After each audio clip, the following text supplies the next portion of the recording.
Assalamualaikum warahmatullahi wabarakatuh. Nama saya Vanessa Zulkifli Irviani dari kelas 11 BDP 2.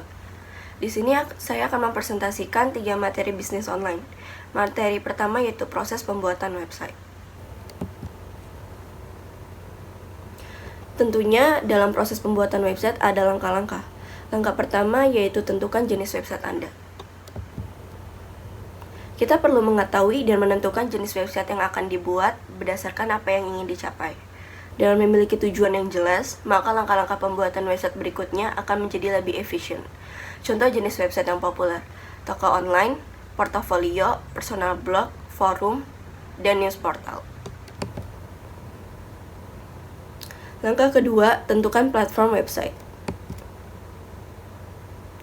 Langkah berikutnya adalah menentukan platform pembuatan website Anda. Anda dapat menggunakan Content Management System, CMS, atau memanfaatkan WordPress sebagai platform yang paling populer untuk digunakan, atau bisa juga mengaplikasikan cara membuat website dari awal. Langkah ketiga, pilih web hosting dan nama domain. Layanan web hosting yang baik membutuhkan proses yang cukup panjang guna memastikan website Anda memenuhi standar kualitas, efisiensi, dan ketersediaan. Ada 5 tips dalam memilih web hosting yang baik, yaitu dari segi harga, batasan transfer data, kapasitas ruang penyimpanan, kehandalan dan kecepatan, dan sistem support. Yang kedua, memilih nama domain yang tepat, yaitu nama domain harus singkat, mudah diingat dan diucap, brandnya harus spesifik, pastikan nama domain tidak copyright. Langkah keempat yaitu install WordPress. Menginstal WordPress relatif mudah, hanya dalam beberapa kali klik saja. Contoh menginstal WordPress melalui auto installer. Langkah pertama, login ke akun hosting Anda dan di kontrol panel, klik ikon auto installer. Langkah kedua, ketik WordPress di kolom pencarian. Langkah ketiga, masukkan URL atau alamat website Anda, bahasa, username, password, email, judul WordPress, tagline WordPress, dan klik tombol install. Langkah kelima, sesuaikan pengaturan website. Setelah berhasil melakukan instalasi CMS WordPress, sekarang kamu sudah bisa melanjutkan ke tahap optimasi pengaturan website. Berikut beberapa perubahan untuk mendapatkan website yang berkualitas. Langkah pertama itu atur tampilan website. Kedua, buat dan submit XML sitemap. 3, ubah struktur permalink. 4, install plugin untuk SEO dan backup data. 5, konfigurasi Google Analytics. 6, sambungkan Google Search Console.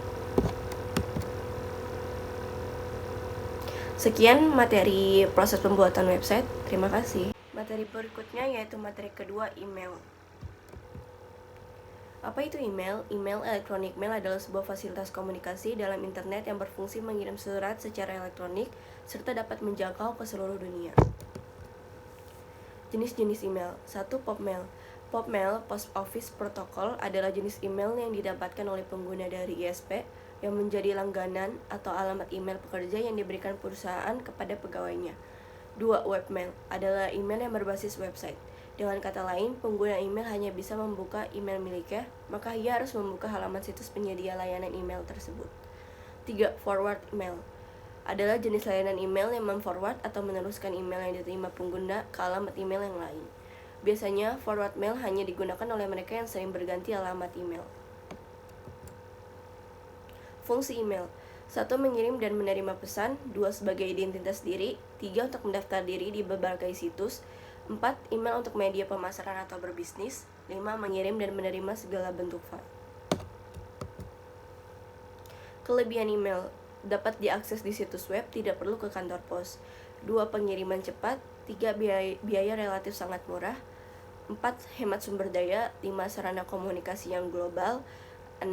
Reliable. 7. Pesan dengan multimedia. Kelemahan email: 1. Rawan penyedapan.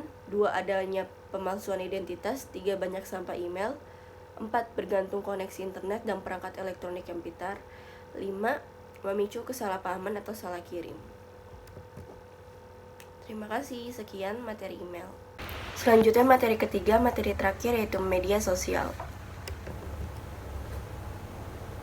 Sebelumnya, apa itu media sosial? Media sosial adalah sebuah media online yang dimana para penggunanya bisa dengan mudah berpartisipasi, berbagi, dan menciptakan isi meliputi blog, jejaring sosial, wiki, forum, dan dunia virtual. Adakah dampak dari suatu jenis media sosial? Tentunya ada dampak dari jenis-jenis media sosial tersebut. Ada dari dampak positif dan negatif. Mari kita lihat. 1. Media sosial Facebook. Facebook adalah aplikasi media sosial yang lengkap karena dapat berkomunikasi dengan orang lain, berbagi foto dan video, membuat suatu komunitas, dan sebagainya. Facebook bahkan sempat menjadi satu-satunya aplikasi media sosial yang terbaik dan terbanyak penggunanya, sebelum kedatangan aplikasi lain seperti Instagram. Kelebihan dan kekurangan Facebook. Kelebihannya, 1. Mudah diakses, 2. Sebagai tempat bisnis, 3. Accessibilities, 4. Membantu berkomunikasi dengan jarak jauh, 5. Memberi banyak informasi. Kekurangan Facebook, 1. Menghabiskan banyak waktu karena kecanduan, 2. Banyaknya penyebaran konten-konten negatif, 3. Rentan penipuan dan kejahatan, 4. Plagiarisme akun, 5. Banyak yang menyebarkan berita hoax. 2. Media sosial YouTube. YouTube merupakan media sosial yang khususnya memungkinkan para penggunanya untuk melihat, mengirim, berkomentar, dan berbagi video di aplikasi tersebut, dan juga sebagai strategi pemasaran yang tepat bagi usaha Anda. Kelebihan YouTube sebagai sarana hiburan yang kreatif, dapat berbagi ilmu, sarana memasarkan produk, dapat melihat video atau film yang kita suka, sebagai media menyalurkan kreativitas tanpa batas. Kekurangan YouTube, 1. Masih ada informasi yang tidak akurat, 2. Banyak konten-konten yang tidak pantas dilihat, 3. Beberapa negara memblokir YouTube dengan alasan tertentu, 4. Mengurangi produktivitas seseorang, 5. Bebas upload video negatif sehingga anak-anak bisa melihatnya. 5. Media sosial Instagram. Media sosial di mana para penggunanya untuk mengupload foto, video, serta membuat cerita singkat pada berbagai macam fitur di Instagram. Bisa dibilang Instagram adalah album foto digital. Kelebihan Instagram, adanya fitur keamanan dan privasi bagi penggunanya, 2. Mempunyai fitur unik dan menarik yang tersedia, 3. Sebagai media bisnis yang simpel dan menguntungkan, 4. Menyediakan akun bisnis, 5. Sebagai tempat berkreasi dan aktualisasi diri. Kekurangan Instagram, harus melakukan update aplikasi tersebut secara berkala, 2. Rawan peretasan akun, 3. Cukup banyak menghabiskan kuota seperti YouTube, 4. Konteksnya terbatas, 5. Masih ada plagiat akun. Sekian materi media sosial, terima kasih.